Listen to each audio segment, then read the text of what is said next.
Writing in your journal is one of the best ways I know of to develop more effective communication skills. As you become better at describing life to yourself, you will find that you become better at describing yourself to life. Put into more practical terms, as you become better at saying what you really want and how you really feel to yourself, you will be able to better express yourself and your feelings to others, and in return, better able to understand what others are really feeling and really saying to you.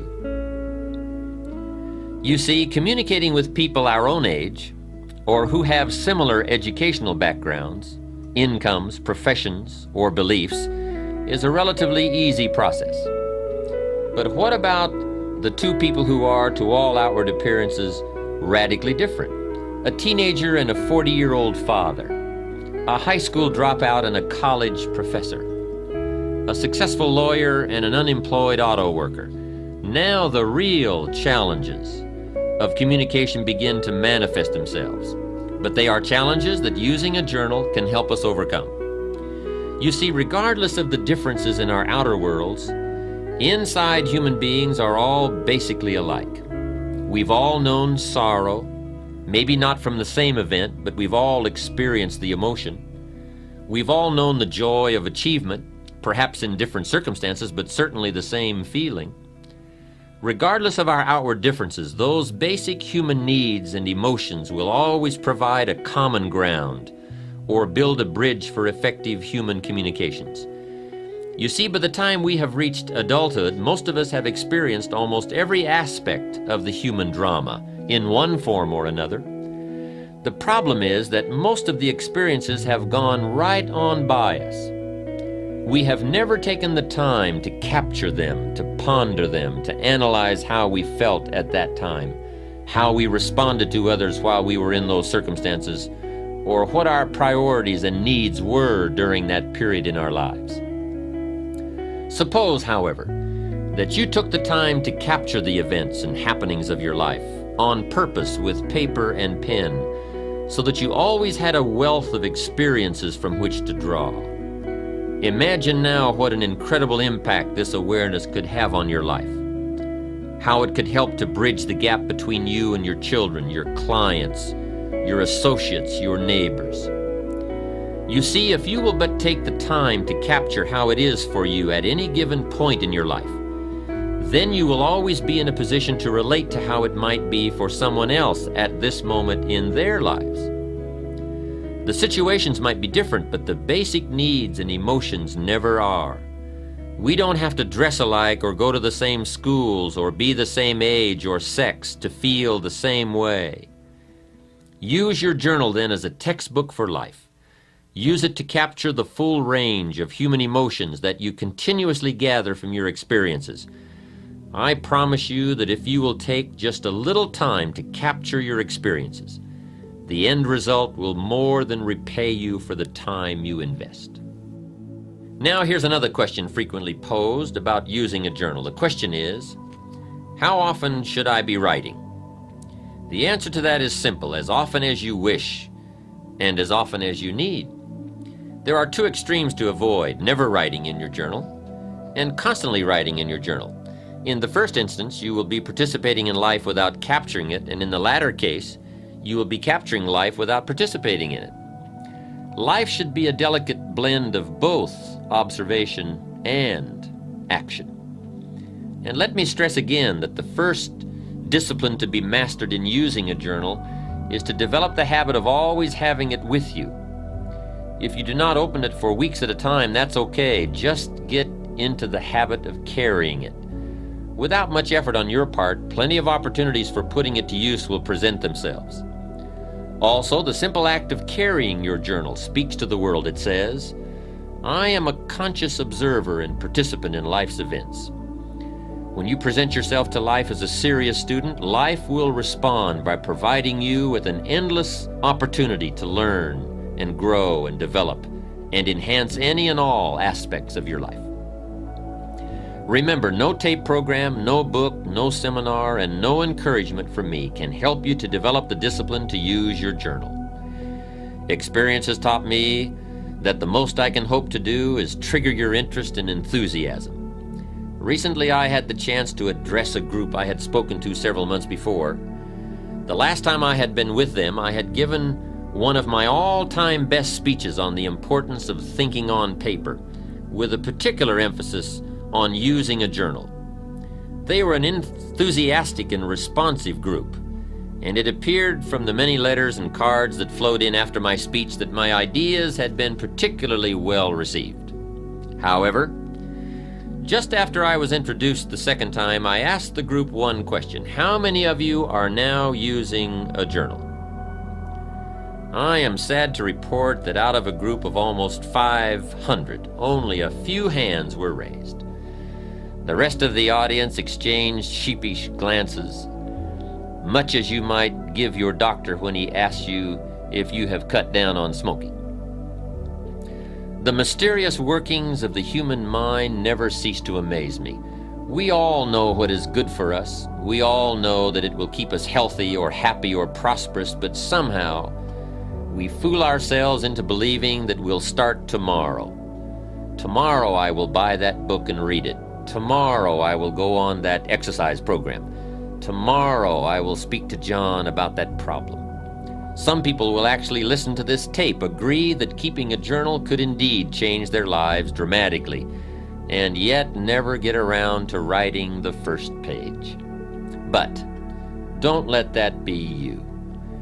I assure you that by the time you have finished listening to this program, the only thing that will stand between your intent and your accomplishment will be your ability to discipline yourself to get started.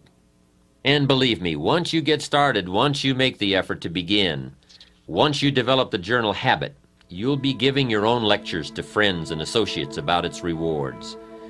In the final analysis, whether you decide to start a journal, and still more important, whether you exercise the discipline to use it, the decision and the action must come from inside you. No wise counsel from any source will ever replace the intensity that comes from a person. If you find you are still having difficulty getting anything on paper, one of the first entries you might consider making is an explanation of why you bought the journal in the first place. If you will but pause to consider what you hope to achieve by using a journal, then what to put into its pages will be obvious. If, for example, you bought a journal to record your feelings, then write about your feelings. If you bought it to keep track of business developments, then write about your meetings, your clients, and the ideas you have about improving the products or services of your company. A journal should be used in response to a specific need, a need to express, to analyze, to ponder, to explain, to record, to consider, or to examine some or all of the elements and aspects of your life. And remember, there is no correct set of procedures for keeping your journal. Journals are as unlimited in possibilities as are the individuals who use them. Journals and life share one unique characteristic.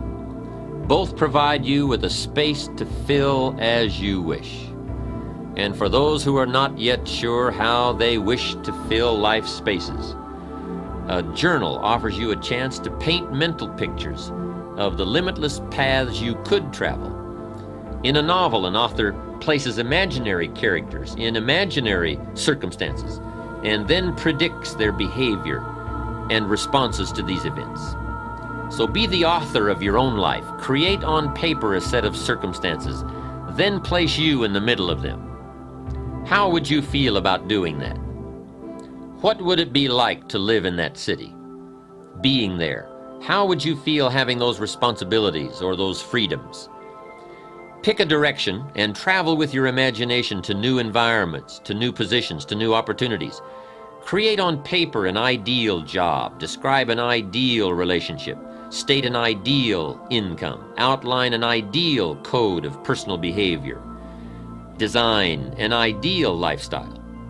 Then take your dreams and transfer them into written goals with priorities and deadlines. List the specific steps you must take in order to achieve them, and then write out a detailed plan of action. Take your dreams for your mind to the page, and then take them from the pages of your journal and make them happen in your life. Learn to paint these mental pictures and then, like an artist, create something of substance on the canvas of your life, using all of your available resources. Add new color, new depths, new dimensions, new meanings to where and who you currently are by exploring where and who you still can be. Set yourself free and explore the possibilities of life with paper and pen. There's no risk involved. You cannot fail. Stretch yourself mentally, expand your inner horizons, and you will find that life will respond in kind by presenting you with new opportunities and associations, new experiences from which to grow and learn, and new circumstances in which you will become more than you had previously dreamed possible. Remember the advice of Napoleon Hill, who wrote that whatever the human mind can conceive and believe, it can also achieve. Ponder also the biblical suggestion that as a man thinketh, so he becomes. And know without the shadow of all doubt that whatever you create on the pages of your journal, you can, with enough belief, commitment, discipline, and desire, create in your life. In closing, I would like to share with you the following thoughts from Will and Ariel Durant's 100-page masterpiece, The Lessons of History. Civilization, they wrote, is not inherited. It has to be learned and earned by each generation anew. Consider education not as the painful accumulation of facts and dates, nor merely the necessary preparation of the individual to earn his keep in the world, but as the transmission of our mental, moral, technical, and aesthetic heritage, as fully as possible to as many as possible, for the enlargement of man's understanding, control, embellishment, and enjoyment of life. If a man is fortunate, he will, before he dies, gather up as much as he can of his civilized heritage and transmit it to his children. And to his final breath, he will be grateful for this inexhaustible legacy, knowing that it is our nourishing mother and our lasting life. Gather up all you can, the hopes, the sorrows, the lessons, the friendships, the achievements, and the disappointments. Gather it all that it may teach you, and in turn that the lessons you have learned may become perhaps part of the legacy that you leave behind for your children and indeed the world at large. Let your journals capture your personal history, and in doing so, they add to the history of all mankind and to our collective heritage. Truly, the most valuable treasure anyone can leave behind is the knowledge they have acquired in their one lifetime. It has been suggested that what we are, a unique creation of unlimited possibilities and potential, is God's gift to us, and that what we do with all that we are, the works we do, the lives we enrich, and the contributions we make, are our gifts to God. May your life be devoted to becoming all that you can become, and may your journals capture every moment of the adventure.